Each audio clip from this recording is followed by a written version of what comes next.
మల్లన్న గారు పొద్దాక నరేంద్ర మోడీ గారి గురించి నెగిటివ్గా మాట్లాడకండి ప్లీజ్. నరేంద్ర మోడీ గారి గురించి నువ్వు పాజిటివ్గా మాట్లాడుకో.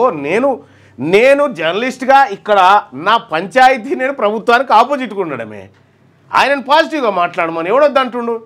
అక్కడ అమెరికా వాడు గడికోసారి నేను వాణిజ్యం బెత్తం పెట్టి కొట్టినా, నేను ఇక్కడ వీళ్ళకు పన్నులను బెదిరిస్తే చేసినా అని చెప్పి వాడు చెప్తాడు. మనం క్విక్ వన్ నోరు మూసుకొని కూర్చుంటే మాట్లాడకపోతే ఏం చేస్తుందా ఈ దేశము? మాట్లాడొద్దంటే నేను ఆర్ఎస్ఎస్ కార్యకర్తనా మాట్లాడకపోవడానికి? ఎవరు బీజేపీ కార్యకర్తనా? కాదు కదా.